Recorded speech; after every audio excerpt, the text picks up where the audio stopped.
سمجھے آپ؟ وہ باپ متوکل ہے، قاتل ہے، بیوی کا دشمن ہے، اہل بیت کا دشمن ہے، معصوموں کا قاتل ہے، سادات کا قاتل ہے، شیعوں کا قاتل ہے. کتنا بڑا مسئلہ ہے. مگر مولا کہتے ہیں چاہے جیسا ہے مگر تیرا باپ ہے. تو زمانے میں آنے والے جوانوں 1 لاکھ کما کے تنخواہ کے غرور میں باپ کی آنکھ میں آنکھ ڈال کے کبھی یہ نہ کہنا تم نے مجھے دیا ہی کیا ہے، تم نے مجھے دیا ہی کیا ہے. تنخواہ میری، گھر میں نے بنایا، بیوی میں لے کے آیا، بچوں کے داخلے میں نے کرائے، بہنوں کی شادی میں نے کرائی، تمہارا گھر میں نے بنایا. ابا تم پہ تو ایک ہی دیے تھی، تم نے مجھے دیا ہی کیا ہے. میں بتاؤں کیا دیا ہے. یہ تجھے پتا چلے گا. اسکول میں جائے گا تو باپ کا نام، بینک میں جائے گا تو باپ کا نام، کالج میں جائے گا تو باپ کا نام، نکاح کرنے بیٹھے گا تو باپ کا نام. ارے قبر میں تلقین سنے گا.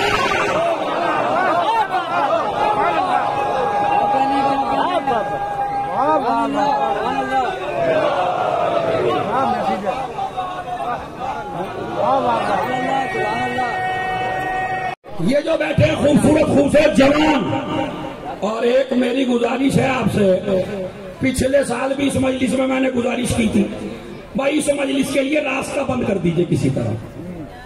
خدا کی قسم یہ راستہ بند کر دو، تمہیں اسی مظلوم کا واسطہ جس کی بارگاہ میں ہو. یہ راستہ چلتے ہوئے سب کو کوئی آپ کی طرف دیکھتا ہے، جو توہین کرے گا مجلس کی عذاب اسی پہ جائے گا. بس سمجھ لیجیے. میری گزارش ہے راستہ بند کر دیں، کوئی نہ آئے، اور درگاہ کو تھوڑی دیر بعد میں زیارت کر لینا. اتنے بڑے عاشق بھی نہیں ہو جو رات سے ابھی تک کی نہیں تھی. صلوات بھیجے محمد اور آل محمد کو.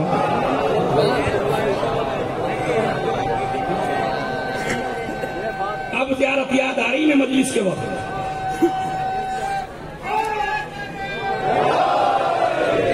میری گزارش ہے بھائی 1-2 جوان کھڑے ہو جائے، خدا کی قسم یہ بڑا ثواب لیں گے جو جوان کھڑے ہو جائے. نہ مرد کو گزرنے دیں، نہ عورتوں کو گزرنے دیں، مجھے مجلس پڑھنے دیں، تاکہ جب اتنی دور سے آئے بیچارے کچھ ایک مجلس مولا کی ذرا تھوڑا سا کوئی میسی تو لے کے جائے. تو قبر میں ارے بھائی گرمی ہو رہی، سردی ہو رہی، کوہرا پڑ رہا، اور مولوی تلقین لمبی کیے جا رہا ہے. اسماعی فم یا فلاں ابن فلاں، ابن فلاں یا ناصر ابن منصور ابن. ارے یار کوئی شجرے کی کتاب تھوڑا ہی لکھوا رہا بھائی. ارے بن ناصر کہہ دے، اسماعی فم یا ناصر، اسماعی فم یا ناصر. اور کسی کا نام ناصر ہو تو اسے تلقین نہیں سنا رہا ہوں بھائی میں. کبھی کہ مولانا میرے ہی نام کی پڑھتی. صلوات بھیجے محمد اور آل محمد.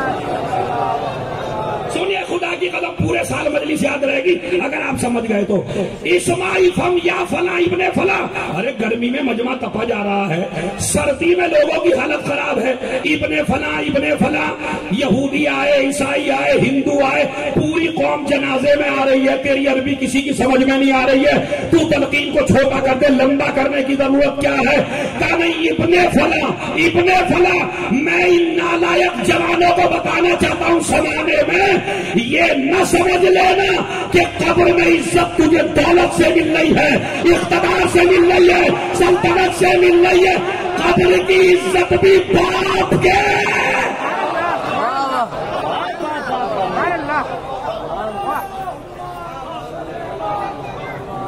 زمانہ والے کی قسم کھاؤ کہ کوئی جوان اپنے باپ کی توہین نہیں کرے گا، اور اگر کی ہے تو مجلس کے بعد معافی مانگے گا. مجلس کا کام اصلاحی تو ہے. اور اگر تم جاتے ہی پرسنے لگو ابا کے اوپر مجلس میں، ابا نے کہا بیٹے تمہیں تو سویرے آ جانا چاہیے تھا، تم کیوں نہیں آئے جب وعدہ کر کے گئے تھے کہ بار کی مجلس کروں گا، اتوار کی نہیں کروں گا. خدا کی قسم اگر آپ باپ سے وعدہ کر کے آئے تو تمہارے لیے اتوار کی مجلس صحیح نہیں ہے. صحیح بتا کیا کہنے.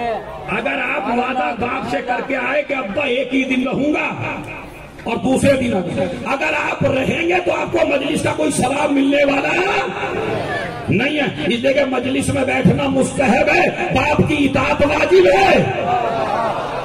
اگر باپ کے کہے پہ چلے جاتے تو بیٹھنے والوں کو وہ ثواب نہ ملتا جو جانے والوں کو ملتا. ارے دلیل ہے میرے پاس, رسول کے برابر میں جو بیٹھتے تھے رسول نے انہیں جنت کی بشارت نہیں دی, مگر جو ماں کا احترام کرتا تھا.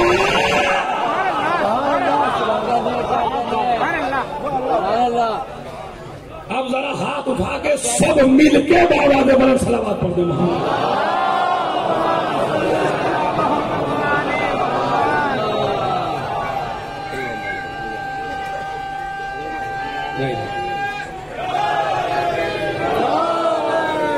سنو جوانو, جا کھڑے ہو ماشاءاللہ.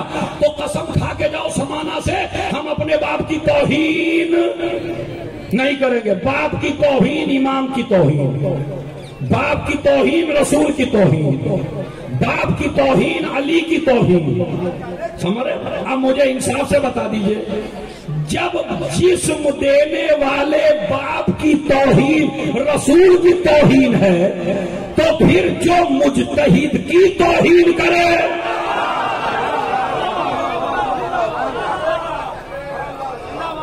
جو روحانی باپ ہے اور اس پہ آپ مولائی ہیں, آپ بھی دیکھیں کتنے مکار ہیں.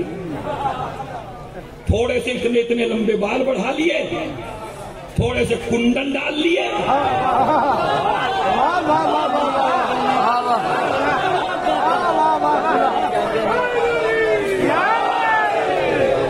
کنڈل ڈال کے آیا ہے. بیوی کے کانوں میں کنڈل نہیں پہنا ہے اس نے. تو مرد کی اولاد تھا تو بیوی کو سونے کے کنڈل پہناتا نا. نہیں حلیہ بنا لیا. اور جو کسی عالم نے کہہ دیا تو ہماری اللہ زندہ رکھے شاعر قوم کو. آصف بھائی الگ ہے شاعروں سے, ان کو زندہ رکھے. وہ تو تمہیں مطلب داد دے دو تو تمہیں ڈائریکٹ نہ جنت میں چھوڑ دے. تو میں رات دیکھ رہا تھا, خدا کی قسم اٹیک ہو جائے اگر داد نہ دیں آپ کو. ایک کے بڑھ کے ایک سے. میں یہ نہیں کہتا میرے مولا کے فضائل ہوئے, بہت اچھی محفل ہوئی, بڑے بڑے پیغام بھی دیے, جیسے آصف بھائی نے کیا پیغام دیے. تو میں چاپلوس بھی نہیں ہوں, جانتے ہیں یہ, اور کہتا بھی ہوں اس مسئلے پہ آپ شیئر کریں. لیکن میں آپ کو بتانا یہی چاہتا ہوں کہ ذرا سی بات ہو گئی, ماں باپ کی توہین کرتا ہے مولائی ہے. مجتہد مول صاحب بس ایک ہی ایپ تو ہے کہ مجتہد کو گالیاں دیتا ہے, لیکن ہے مولائی. دن رات امام باڑے میں پڑا رہتا ہے مولائی. میں نے کہا نماز میں بھی نہیں آتا یہ, نہیں نماز نہیں پڑھتا مگر ہے مولائی. ہو کمال ہے آپ کے. میں نے کہا جھوٹا بھی ہے, کہاں تھوڑا سا جھوٹا ہے مگر ہے مولائی. ارے میں نے کہا میں نے تو یہ دیکھا یہ تو نامحرم پہ ملعون نظر بھی ڈالتا ہے. کہا جی یہ بھی تھوڑی سی نظروں کا تھوڑا سا خراب ہے مگر ہے مولائی. ارے تو یہ کہے کا مولائی ہے, مولائی کہہ کے اس کی مولا کی توہین نہ کر. میں تجھے گناؤں کون مولائی تھے, سلمان مولائی, ابو ذر مولائی, عمر مولائی, اور آج کے ہمارے مجتہدین مولائی جنہوں نے ناک میں دم کر کے رکھ دیا بڑی بڑی حکومتوں کے.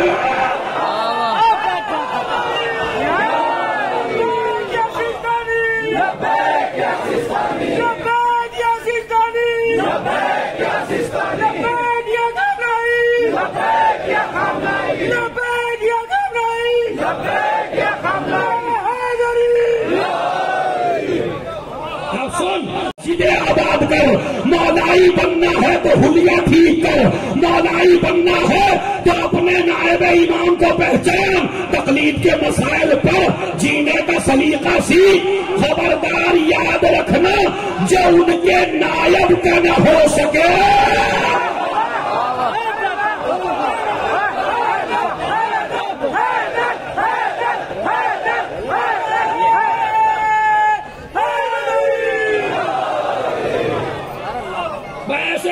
سے دنیا تنگ ہے. خدا کی قسم یہ مولائی نہیں ہے, اسے اسے مولائی کہہ کے مولا کی توہین نہ کرو، اس کا اخلاق ٹھیک کرو، اس کا کردار ٹھیک کرو۔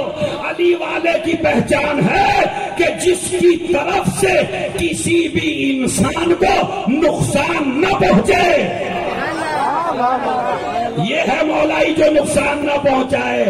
گھٹالا کیے بیٹھے ہیں مولائی ہیں، وقف کھائے پڑے ہیں مولائی ہیں، مدرسوں پہ قبضہ کیے ہیں مولائی ہیں، تعلیم کا نظام آگے نہیں بڑھنے دیتے مولائی ہیں۔ تو ایسے مولائی ہیں، یہ ابو موسیٰ اشعری ہیں، یہ مولائی نہیں ہے۔ پتہ نہیں کتنے ایسے ہوں گے جو مجلس میں ہوں گے اور وہ اپنے یہاں کا مدرسہ ہی نہیں چلنے دے رہے، واقعی پتہ نہیں کتنے ہوں گے، اور وہ کچھ نہیں ہے، وقف نے متولی بنا دیا بس انہیں، اور ان کے ابا کا کچھ نہیں لگا اس میں، مگر مدرسہ چلنے نہیں دے رہے۔ اب میں آج لسٹ بتانا چاہتا ہوں آپ کو، پچھلے سال بھی میں نے کہا تھا درگاہوں کے متولی بنو، سیکریٹری بنو، سب بنو، لیکن درگاہوں سے ایک بجٹ پیش کرو، ایک مدرسہ بناؤ، ایک کالج بناؤ، اور اس میں لوگوں کو تعلیم دو۔ ہندو آئے تو تعلیم لے کے جائے، سکھ آئے تو تعلیم لے کے جائے، عیسائی آئے تو تعلیم لے کے جائے۔ ارے کب تک دوسروں کے مدرسوں میں پڑھو گے؟ کوئی علی کا مدرسہ بنا لو۔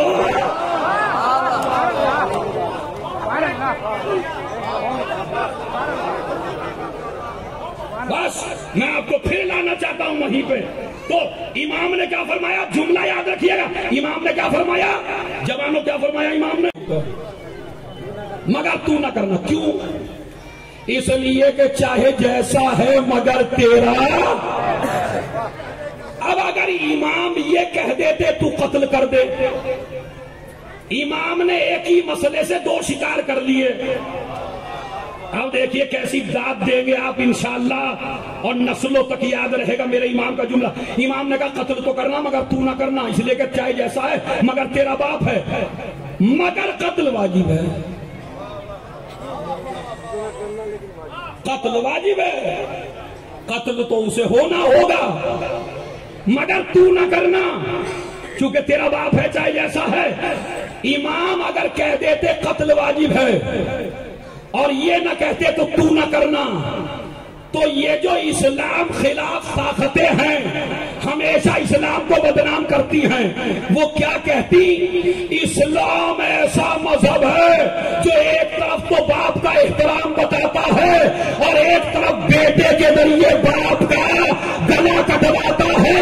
امام نے کہا قتل واجب ہے، تو نہ کرنا، مگر قتل ہونا ضرور چاہیے۔ دشمن زہرا کو سزا بھی دلوا دی، اسلام کا وقار۔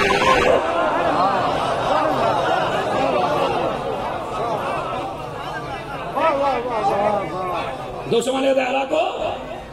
اب روایت بھی سنیے، امام نے پھر حدیث بھی بتائی، کا اس لیے کہ روایت ہے جو آدمی اپنے باپ کو قتل کر دے یا اپنے باپ کو پریشان کر دے یا اپنے باپ کو تکلیفیں پہنچائے، اللہ اسے لمبی عمر نہیں دیتا۔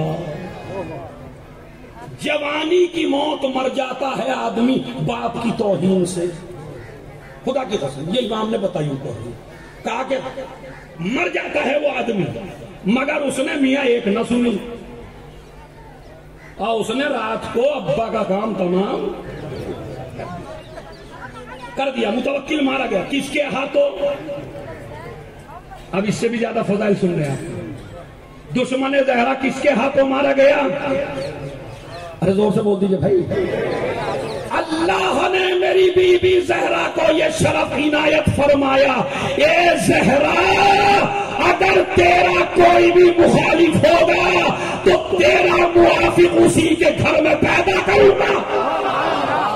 اب پوری تاریخ زمانہ والے شاید تمہارے ذہن میں آ جائے، جس نے باغ زہرا غصب کیا اس کے گھر میں محمد ابن ابی بکر، یزید نے ظلم کیا حسین پر، اور اور زہرا پر جب اس کا بیٹا معاویہ منبر پہ آیا، مجمع اکٹھا تھا، منبر پہ بیٹھ کے کہنے لگا یہ خلافت میرا حق نہیں ہے، میرا دادا بھی غاصب تھا، میرا دادا بھی غاصب تھا۔ صلوات بھیج دے محمد و آل محمد۔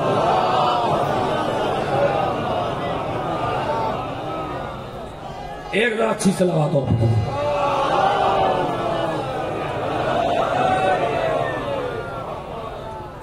تو یہ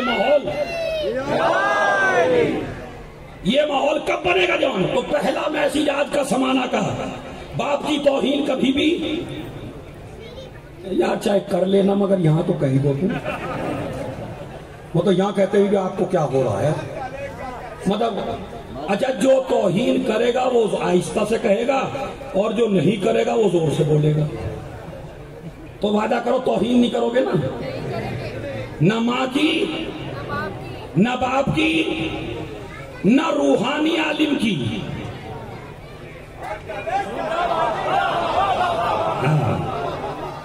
ایک گزارش ہے میری، کڑوی گزارش ہے، ماحول کو علمی رہنے دیجئے۔ اگر کوئی دین کا کام ہو تو دیندار کو سونپیے، اور اگر کوئی علم کا کام ہو تو عالم کو سونپیے بھائی، اور اگر کوئی ڈاکٹری سے متعلق ہے تو مجھ جیسے جاہل کو ہاسپٹل کا متولی نہ بنوا دیجئے۔ تو میں کیا کروں گا، میں مریض مار تو سکتا ہوں، ڈاکٹر آتی نہیں، اسپتال یہ ہے ان کے ہاتھ میں۔ ارے جب بھائی اسپتال کا کرتا دھرتا جاہل ہوگا تو وہ ایسے ہی جاہل ڈاکٹر لے کے آئے گا، جب اسے پتہ ہی نہیں کون اچھا ہے کون برا ہے۔ تو جو شعبہ، اسی طرح آج کل بڑی گڑبڑ ہو رہی ہے، علماء کی توہین ہو رہی ہے۔ سب سے بڑا عالم آپ کی نظر میں وہ ہونا چاہیے جو تمہارا پیش نماز ہے، جو راتوں کو مردوں کی تلقین تمہارے پڑتا ہے۔ نکاح پڑھوانا تو لکھنؤ سے بلا لو، تو کیسے لکھنؤ سے بلا لو، حق اس کا ہے، تلقین پڑھوانے کے لیے بلایا کبھی؟ ایک تو یہ مسئلہ ہے، اپنے پیش نماز کو عزت دیجئے۔ ایران میں اور ہر جگہ پیش نماز ایک قاضی کی حیثیت رکھتا ہے۔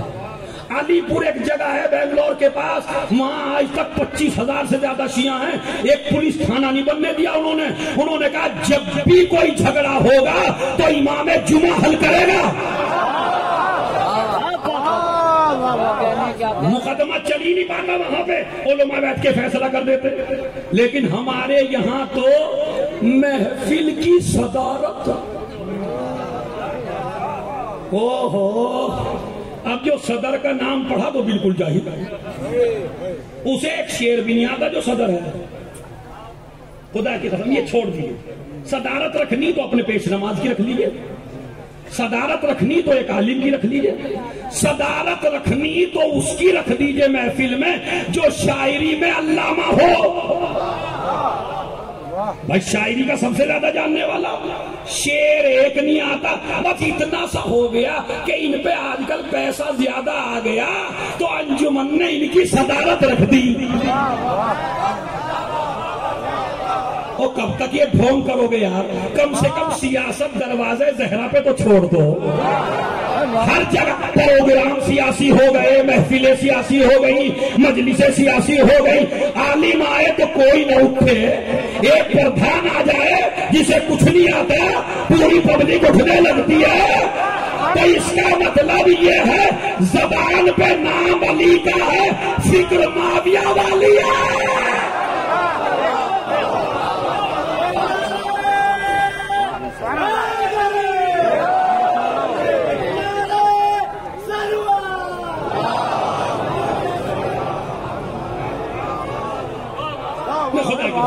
میری گزارش ہے، یہ درد دل ہے، یہ علماء کا حق ہے۔ علماء سے مطلب میری پگڑی والا نہیں ہے، علماء سے مطلب میری امامے والا بھی نہیں ہے، علماء سے میری مطلب ٹوپی والا بھی نہیں ہے، علماء سے مطلب ہے جسے دین آتا ہو۔ سمجھ رہے آپ؟ میں آپ کو بھی تو پھنسانا چاہتا ہوں. لیکن ایک آدمی آیا پاکستان میں اور بڑے مشہور عالم دین اترے ممبر سے اور نہ گلے کا بوسہ دیا ان کے. اب وہ سمجھے میری مجلس بہت اچھی چلی, گلے کا بوسہ لے رہا. انہوں نے کہا بھائی میرے گلے کا بوسہ. کہا نہیں, میرے امام زمانہ کی تلوار.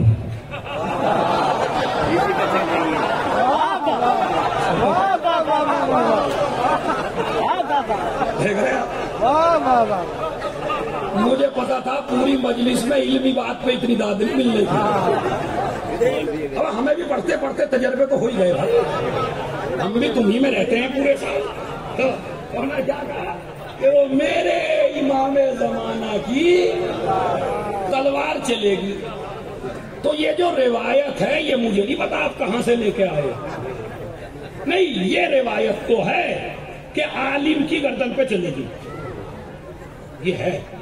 مطلب عالم پگڑی والا نہیں. اب میں بتاؤں آپ سے کس کس کے چلے گی. چوری کرنا کیسا ہے؟ زور بولتے رہیے زور سے. غیبت کرنا, حسد کرنا, کسی پہ الزام لگانا, کسی کا مال لوٹنا, وقف کھانا, کسی کو مارنا, کسی کی جائیداد پہ قبضہ کرنا. تو آپ تو سارے ہی عالم ہیں.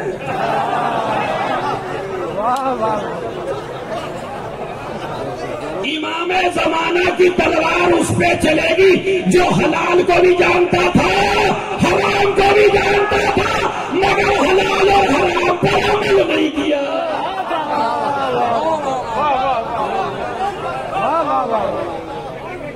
تو اس کا مطلب ہے تم بھی ساتھ پھنسو گے ہمارے. کبھی یوں سوچ کے چلے جاؤ کہ بھائی یہی بیچارے کالے امامے والے اور سفید امامے. ہماری دھڑ سے تمہیں اتنی محبت کیوں ہے یار؟ یہ کٹی جائے گی تو آپ کو کیا ملے گا؟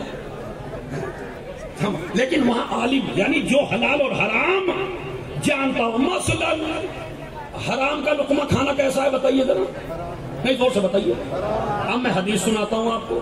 بسم اللہ الرحمن الرحیم. ترکو لقمت الحرام احب الی من صلاۃ الف رکعہ. امام فرماتے ہیں حرام کا ایک لقمہ چھوڑ دینا میرے نزدیک 1000 رکعت نماز سے بہتر ہے.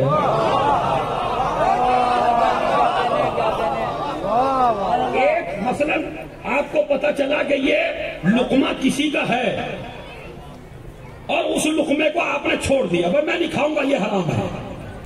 سمجھ رہے؟ مطلب دودھ میں ہلکی سی شراب کی ایک بوند پڑ گئی, آپ نے سوچا یہ 5 کلو دودھ کیوں خراب کروں,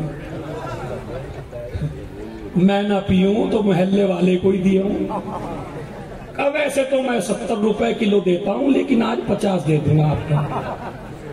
حرام پلا دیا یا نہیں پلا دیا؟ اس کو عذاب نہیں ہے حرام پینے کا, عذاب تمہیں ہے کہ تم نے پلایا. بات سمجھ رہے؟ شراب حرام ہے چونکہ شراب عقل کو خراب کر دیتی ہے. نہ ماں کا پتہ چلتا, نہ بہن کا پتہ چلتا, نہ بیوی کا پتہ چلتا. امام فرماتے ہیں جب کوئی شرابی ہم دیکھتے ہیں تو مجھے اپنے باپ کا قاتل یاد آ جاتا ہے. تو خود اللہ اللہ نہ کرے ایسا نہ ہو کہ شیعہ میں یہ عیب ہو, کوئی شیعہ شراب کے قریب بالکل نہ جائے. ایک صلوات پڑھے محمد و آل محمد.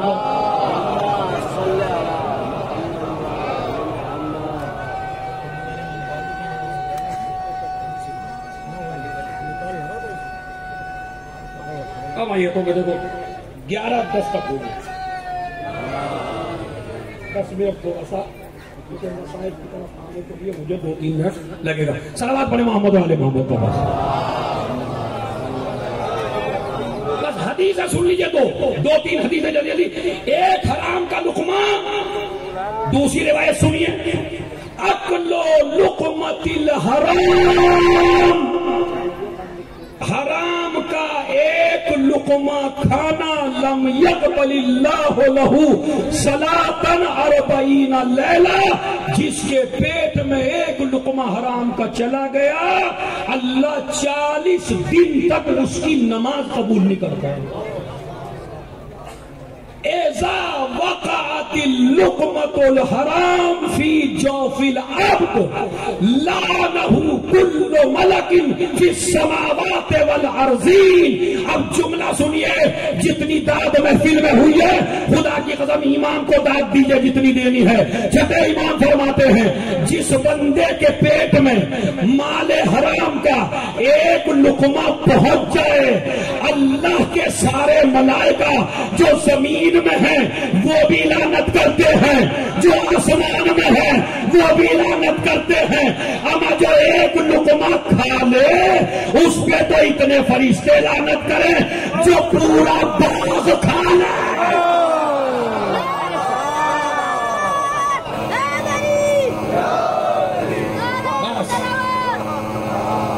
البناء علی الرمل، حرام کھانے کے ساتھ عبادت ایسے ہی ہے جیسے بلڈنگ بنا دو ریت کے اوپر. یعنی خلاصہ کلام یہ ہے کوئی عبادت حرام کے ساتھ قبول ہونے والی نہیں ہے. اب آپ سنیے، القابض علی عیالہ من الحلال کل مجاہد فی سبیل اللہ. وہ ڈنڈا چلانے والے جوان، وہ گلیوں میں تالیاں بجانے والے جوان، وہ آوارہ گھومنے والے جوان، وہ فتنہ بونے والے جوان، وہ کام نہ کرنے والے جوان، سن لیں میرا امام کہتا ہے جو مرد اپنے اہل و عیال کے لیے حلال کمائی لے کے آئے وہ ایسے ہی ہے کہ جیسے اللہ کی راہ میں جہاد کر کے آیا ہو. نمازوں کا ثواب، روزے کا ثواب، حج کا ثواب، زکوٰۃ کا ثواب، ساری عبادتوں کا ثواب جب ہے جب آپ حلال کھلائیں. پانچویں امام فرماتے ہیں مجھے اس جوان سے نفرت ہے جو ہاتھ میں تسبیح لے کے پڑھتا رہے یا رازقو یا رازقو یا رازقو اور گھر سے نہ نکلے کام کرنے کے لیے.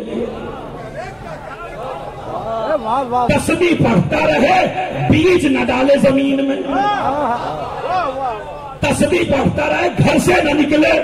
امام کہتے ہیں نماز روزے سے بھی زیادہ ثواب ہے حلال کمانے والے کا.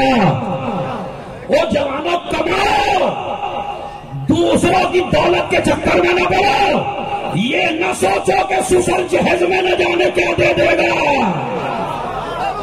جہیز کے چکر میں کام کرنا نہ چھوڑو. یہودی کے باغ میں علی نے پانی دے کے بتایا تھا بھیک مانگنا ہے کام کرنا ہے.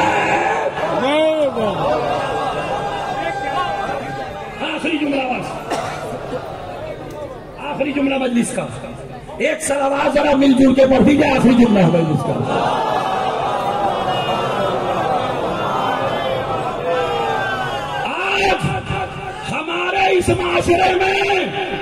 ہمارے اس معاشرے میں آج اتنی لڑائیاں جھگڑے ہوتے ہیں، آپ حق کیوں نہیں کہہ پا رہے ہو؟ کیوں نہیں روک پا رہے ہو مقدمہ بازی؟ کیوں نہیں حق بات کہہ رہے ہو؟ خدا کی قسم بس ایک ہی وجہ ہے، جس کے پیٹ میں حرام چلا جائے وہ کبھی حق نہیں کہہ سکتا. جس کے پیٹ میں حرام چلا جائے اس پہ امام کی بات کا اثر نہیں ہوتا. جس کے پیٹ میں حرام چلا جائے اس پہ قرآن کا اثر نہیں ہوتا. ارے اگر حرام پیٹ میں چلا جائے تو قرآن کی آیتوں کو غلط بتاتا ہے. سمجھ رہے آپ؟ اسلام کو غلط بتانے لگتا ہے، قرآن کو غلط بتانے لگتا ہے، حدیثوں کو غلط بتانے لگتا ہے. تو عزیزو جو بھی وقف کا متولی ہے یاد رکھے یہ دین بے وارث نہیں ہے، اس کا وارث پردہ غیب میں ہے. کہیں ایسا نہ ہو کہ وقف کھانے والے بھی وہیں کھڑے ہوں جہاں فدق کے لٹیرے کھڑے ہوں.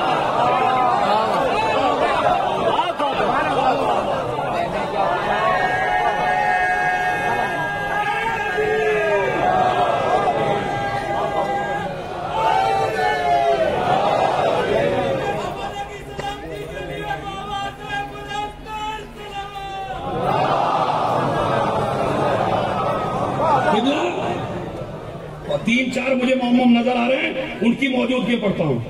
صدقے کا کھجور کوفے میں آخری جملہ مجلس کا 4-5 منٹ کے مسائل، اور اگر 10 منٹ بھی ہو جائے تو کوئی مسئلہ نہیں ہے، جو بعد میں کہیں گے کہہ لیں گے بھی، کہیں گے تو میں بھی پتھر کا بنا ہوا ہوں، سن کے چلا جاؤں گا آرام سے، ورنہ میں بھی کچھ کہہ دوں گا، نہیں کہے گا تو صلوات بابا سے بلند پڑے پھر۔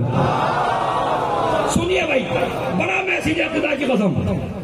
تو ایک تو صدارت علماء کو دیجئے، ایک مسئلہ، اپنے پیش نماز کی عزت کریے، تیسرا مسئلہ اپنے ماں باپ کا احترام کیجئے، چوتھا مسئلہ آوارہ نہ ٹہلیے، بیوی بچوں کے لیے حلال کما کے لائیے۔ اب مجھے جملہ کہنا ہی پڑے گا، آج کی زمانہ کی تاریخ کا عجیب و غریب جملہ، اگر اپنے بچوں کو مختار بنانا چاہتے ہو تو حلال کھلاؤ۔ مختار ایسے ہی پیدا نہیں ہوتے، حلال کھانے سے پیدا ہوتے۔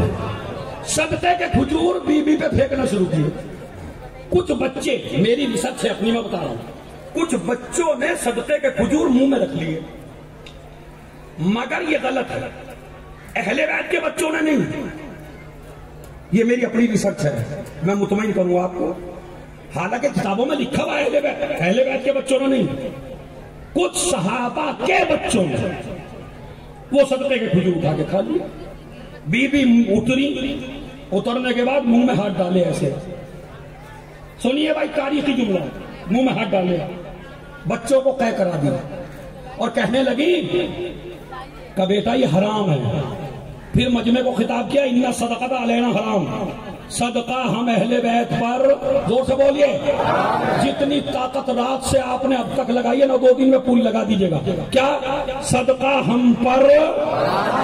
اب میں آپ سے پوچھنا چاہتا ہوں، شہزادی اہل بیتی پہ تو حرام ہے،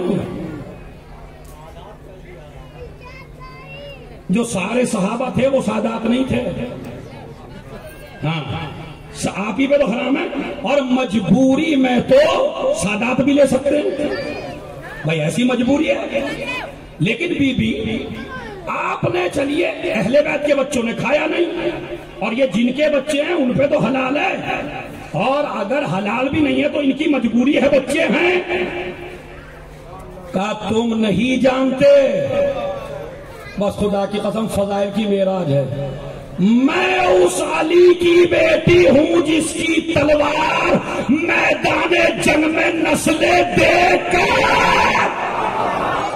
نہیں مجھے خدا کی قسم ابھی آپ شریک نہیں لگے مجلس میں، کیا میں اس علی کی بیٹی ہوں جس کی تلوار جنگ میں نسلیں دیکھ کر چلتی تھی، میں مفتیوں کو جانتی ہوں، بکے ہوئے قلموں کو جانتی ہوں، بکی ہوئی تحریروں کو جانتی ہوں، درباری مولویوں کو جانتی ہوں، کھائیں گے یہ لکھے گا ہمیں، توجہ کھائیں گے یہ، میں نے کہا بی بی کیوں نکال لیا، جملہ سنیے، کیوں نکال لیا، کہا میں نے نکالا لقمہ اس لیے کہ ابھی ہم نے کربلا جیتی ہے، شام کا معرکہ باقی ہے، بچوں کے پیٹ میں حرام چلا گیا تو حق کہنے کی طاقت ختم ہو جائے،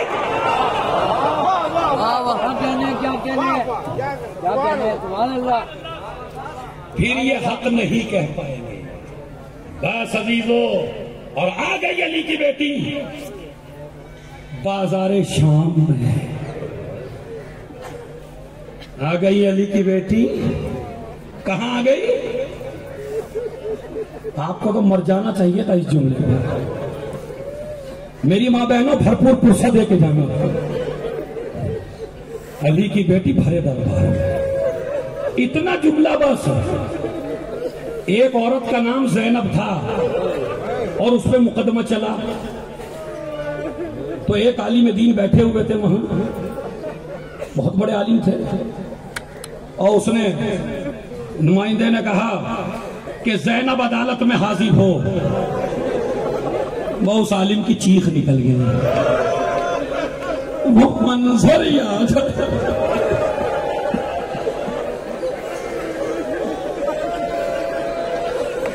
بتاؤ علی کی بیٹی کیسے آئی؟ خدا کی قسم شام میں کیسے آئی بتاؤ؟ عباس قمی علیہ الرحمہ علومہ کے یہ حوالہ دے رہا ہوں. عباس قمی علیہ الرحمہ نے لکھا 1000 سے زیادہ ناچنے والی عورتیں بلائی گئی ہیں جو ڈانس کر رہی ہیں باقاعدہ آل محمد کے آنے کی خوشی میں. ہر آدمی نے اپنے سر پر مہندی لگا رکھی ہے، ہر آدمی نیا لباس پہنے ہوئے ہے، ایک دوسرے کو مبارکباد دی جا رہی ہے. اور زینب کے ہاتھ میں مسائل سمجھاؤں آپ کو، ابھی تک آپ نے یہ جملہ ہی نہیں سمجھا چونکہ تھوڑا سا کچھ فارسی کا ہے کچھ عربی کا ہے تو نہیں سمجھ پاتے. زینب کے ہاتھ ایسے نہیں بندھے تھے، زینب کے ہاتھ ایسے بندھے تھے. اب بھی مجھے مسائل کی ضرورت ہے. زینب کے ہاتھ ایسے بندھے تھے اور اوپر سے عورتیں آگ برسا رہی تھی. ایک انگارہ سجاد کے لوگوں میں گرا. اب وہ کیا کرے جس کے ہاتھ بندھے ہوئے ہو. نہیں یہ اتنے مجمع کے رونے کی آواز نہیں ہے، کم سے کم شام تک تو آواز پہنچا دو. تو جہاں حسین کی بیٹی اپنی پھوپھی کے پاس آ کے کہتی ہے پھوپھی اماں اگر یہ ہوتے میرا بابا نہ مارا جاتا، اگر یہ ہوتے میرا بابا نہ مارا جاتا.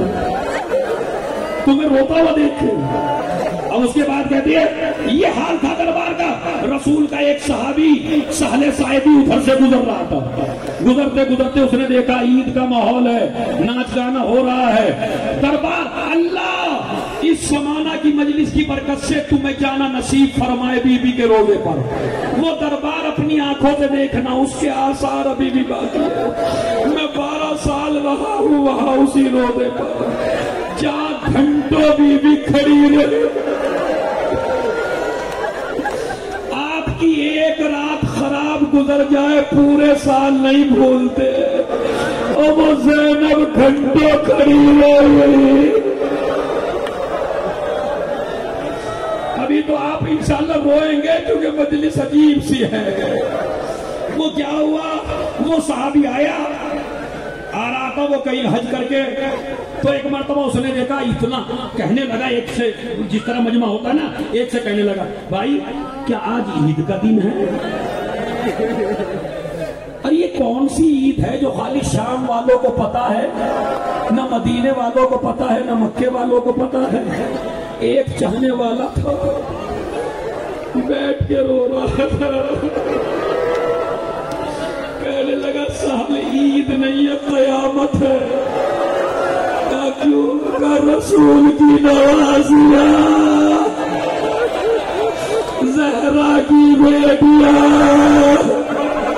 ننگے سر بازار میں حسین قتل کر دیے گئے. موقع نیزہ پر حسین کا سر.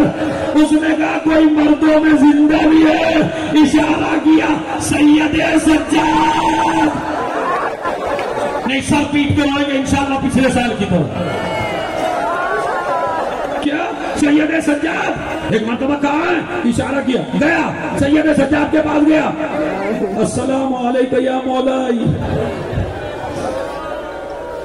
اللہ مجھے بھی طاقت دے یہ جملہ پڑھنے کی، اللہ آپ کو بھی طاقت دے. السلام علیکم یا مولا. مولا میرا سلام ہو آپ کے اوپر. سجاد نے اپنی گردن اٹھائی. تو کون ہے جو شام میں مجھے سلام کر رہا ہے؟ جب سے ہم شام میں آئے ہمیں کسی نے سلام نہیں کیا.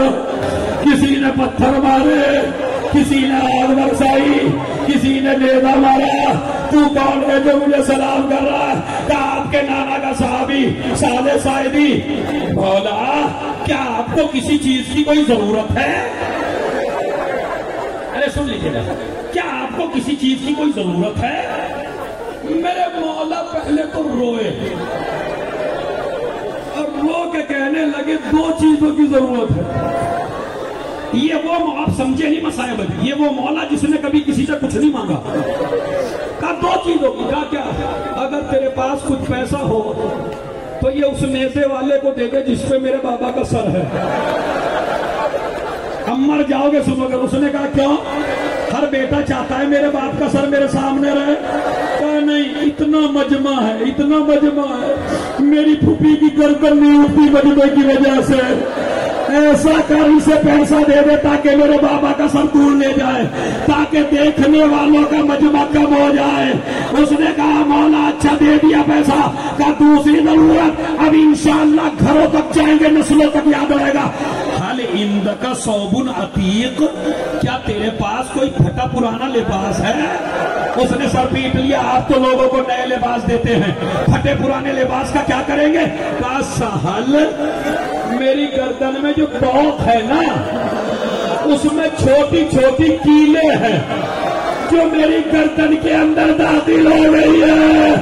سہل کہتا ہے میں نے کپڑا لیا، اب جو توق ہٹایا کیا دیکھا؟ کیلیں.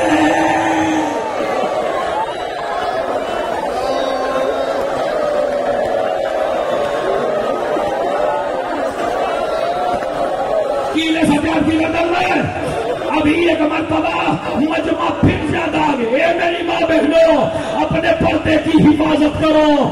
زینب بڑی پریشان تھی شام کے بازار میں. ایک مرتبہ پتا کیا ہوا؟ زینب نے شمر کو بلایا. اے شمر، علی کی بیٹی نے کسی سے کچھ نہیں مانگا، آج تجھ سے ایک حاجت ہے، یا تو ہمیں ایسے راستے سے لے چل جہاں مجمع کم ہو، یا ہمیں چادر دے دے. ملعون کہتا ہے علی کی بیٹی تجھے اسی دروازے سے جانا ہے، تجھے یہی سے جانا ہے. زینب کو جلال آ گیا. اے بیویوں میں بد دعا کرتی ہوں، تم آمین کہنا.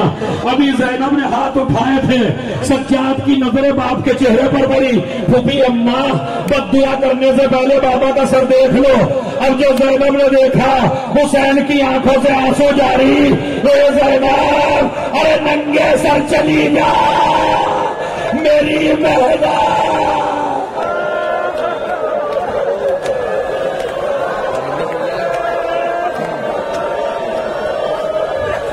نہیں، ابھی نہیں، ابھی نہیں، ابھی معراج پہ گریا جانا ہے آپ کو. اگلے سال پھر انہی دنوں میں آنا ہے. اس جگہ یہ جگہ گواہی دے کہ حسین پر رونے والے یہاں اتنے روئے تھے. نہ جانے کون مر جائے، نہ کون زندہ رہے. زینب چلتی آگے کو تھی، ہٹتی پیچھے کو تھی. امام کہتے ہیں ایک رسی تھی، 12 گلے تھے، اسی میں سکینہ کا گلا، اسی میں زینب کا گلا. پیچھے سے لوگ نیزے مارتے تھے جیسے غلاموں کو لے جاتے ہیں. اب جب دربار آیا، دربارے میں آئینے دیکھے، زینب نے نجف کا رخ کیا. بابا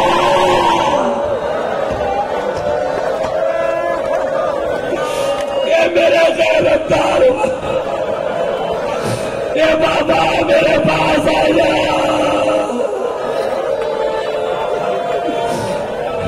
سب سے سخت مصائب پڑھنے لگا، اللہ مجھے معاف کرے. ایک مرتبہ ایک رسی 12 گلے. سکینہ بار بار کہتے بوبی اماں میرا گلا گھٹا جا رہا ہے، اے بوبی اماں مجھے بچا لے، اے بوبی اماں میری گردن سے رسی کھلوا دے. بیویاں تھک کے بیٹھی رہتی تھی. ابھی یہ ہوا کہ جیسے ہی رسی کھولی گئی سکینہ کے گلے سے، ایک ملعون آیا، ایک مسخرہ آیا. وسط الغابہ میں یہ روایت، اشتیام میں یہ روایت ہے کہ ایک مسخرہ آیا. یزید نے پوچھا تو کہاں تھا اتنے دنوں سے؟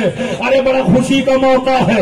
اس نے کہا آج بھی میں پورے دربار کو ہنسا دوں گا، لیکن مجھے ایک انعام چاہیے. مجھے نہیں پتا کون مرے کون جیے، مسائب سخت ہے. اس نے کہا منہ مانگا انعام دیں گے.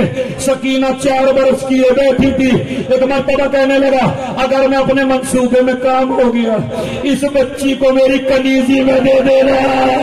ارے سکینہ تڑپ گئی. اے بوبی اماں،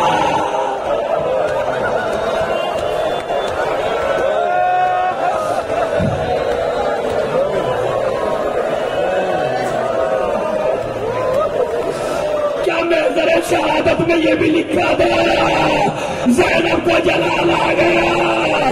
یزید نے سکینہ کو سامنے بلا لیا, اپنی بیٹی کو گود میں لیے بیٹھا. سکینہ یہ بتا کیا تو اپنے بابا کو بہت زیادہ چاہتی ہے؟ کہا بڑا پیار کرتی ہوں اپنے بابا سے, وہ بھی نہیں سوتے تھے جب تک میں سینے پہ نہ لیٹ جاؤں. سکینہ تو بار بار قدم اٹھاتی کیوں ہے؟ کہا پیدل چلتے چلتے میرے پیروں میں آگ لے پڑ گئے, جب مٹی لگتی ہے میرا دم نکل جاتا ہے. کہا سکینہ ارے قیامت تک کے لیے رہیے. بتا گیا کہ سکینہ میں نے سنا ہے تیرا بابا بہت زیادہ جاتا تھا. کہا بہت زیادہ, اسے بھی نیند نہ آتی تھی جب تک میں سینے پر لے جاؤں. کہا کیا بابا سے ملنا چاہتی ہے؟ کہا ہاں مجھے بابا سے ملا دے. اے میری ماں بہنوں, اللہ تمہاری گودیوں کو سلامت رکھے, اللہ ان بچوں کے ماں باپ کو سلامت رکھے. بڑا قیامت کا وقت ہے. سکینہ سامنے تشت منگایا گیا, تشت سے کپڑا ہٹایا گیا. سکینہ کی نظر پڑی, باپ کی گردن کٹی ہوئی ہے, چہرے پہ اصغر کا خون لگا ہے, بالوں میں خاک پڑی ہے. ایک مرتبہ بچی نے دیکھا, باپ کی طرف دوڑنے لگی. سکینہ کے نیزہ مارا یزید نے, پیچھے ہو جا, میں تو جب جانوں جب تیری محبت کا امتحان لے لوں, میں تو جب جانوں جب تو بابا کو بلائے, تیرا بابا اٹھ کے آئے. سکینہ نے شام غریبہ کا جلا دامن اٹھایا. اے بابا میری گود میں سر حسین اٹھا, بیٹی کی گود میں منہ پہ منہ رکھ دیا. اے بابا تماچے لگے, دیار بدیا.